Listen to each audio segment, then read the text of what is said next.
Nobody ever was or had a self. This is not a metaphor. This is the startling conclusion of modern neuroscience. We feel like a solid I. We feel like a pilot sitting behind our eyes, steering the ship of our lives. But if you look inside the brain, you won't find a captain. You'll find neurons, chemicals, and electrical storms, but no self. According to philosopher Thomas Metzinger, what you call yourself is just a sophisticated piece of biological software, a simulation, a tunnel. In his groundbreaking work, The Ego Tunnel, Metzinger argues that the brain creates a self model so transparent and so convincing that we mistake it for reality. We don't just see the world, we see a simulation of it, and we are trapped inside the user interface of our own evolution. In our previous journeys, we explored the idea that we are all one, and that matter might be an illusion of the mind. But today, we go deeper into the void.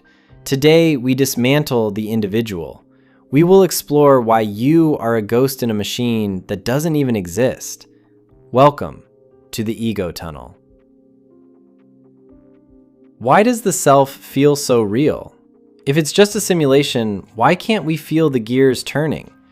Metzinger explains this through a concept called transparency. Imagine you are looking through a window. You don't see the glass, you only see the birds and the trees outside. The window is so clear, it becomes invisible. Your brain is a world modeling machine. It processes billions of data points, heartbeat, balance, light, sound, and collapses them into a single coherent story.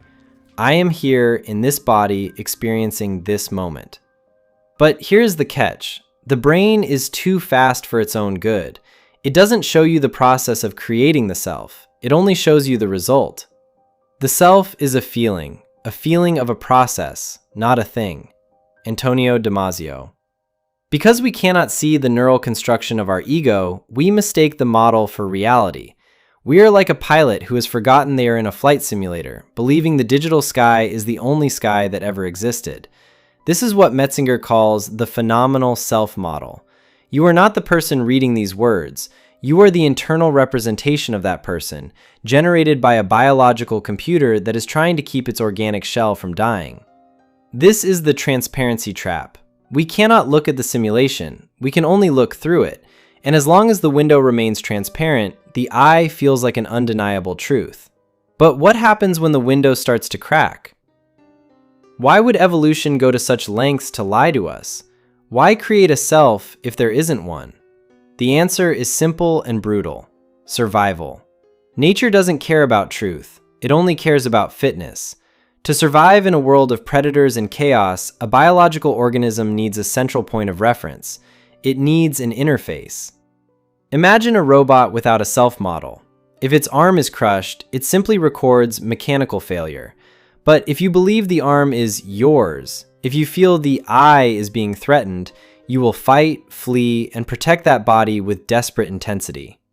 The ego is the ultimate survival hack. It turns a biological machine into a someone who has something to lose. We are survival machines, robot vehicles blindly programmed to preserve the selfish molecules known as genes. Richard Dawkins. Metzinger's theory aligns with Dawkins' cold reality. Your self, your sense of being a person, is just the user interface that allows the organism to navigate the world. As the psychologist Susan Blackmore suggests, the self is just a complex of memes and genes trying to replicate. We aren't the players of the game. We are the avatars created by the game to ensure the hardware stays intact. But here is the existential twist. If the ego is just a tool for survival, what happens when we no longer need it? What happens when the simulation breaks down through meditation, psychedelics, or the ultimate system failure we call death? If you still believe yourself is a solid, unchangeable soul, science has some unsettling news for you. The ego is not only a simulation, it is a plastic one. It can be hacked, stretched, and even relocated. This is most famously seen in the rubber hand illusion. By simply stroking a rubber hand in sync with your hidden real hand, your brain's self-model undergoes a radical update. In seconds, the brain claims ownership of the rubber. This is me. Metzinger uses this to prove that the self is not an essence, but a flexible map. If the brain can be tricked into thinking a piece of rubber is part of its soul, how can we trust anything it tells us about who we are? This plasticity goes even further. In his research on out-of-body experiences, Metzinger demonstrates that under certain conditions, the center of your consciousness can be shifted. You can find yourself hovering above your own body. Why? Because the brain's location data has glitched. It has projected the I into a different part of the simulation. The I is an abstraction, a word for the fact that thoughts belong together. William James. As William James suggested over a century ago, the I is just a way of grouping thoughts. Metzinger takes this to the finish line. The I is a virtual character in a biological video game. You are not the body on the bed, you are the image of the body, floating in a void of neural processing. If our ego is just a piece of biological software, what happens when we start upgrading the hardware? Metzinger warns us of a postbiotic future, a world where we can manipulate the ego tunnel with technology so advanced that the very idea of a human person might dissolve. As we move toward brain-computer interfaces and artificial intelligence, we are beginning to realize that the self was just a temporary scaffolding. Once we understand the code of the ego tunnel, we can change it, we can expand it, we can delete it. But if the I is deleted, who is left to experience the world? We may be the last generation of unenhanced humans, the last ones to experience the world through a natural ego. This leads us to a chilling psychological frontier. If there is no internal pilot, then AI doesn't need to become conscious to replace us. It only needs to simulate a self model better than our biology can.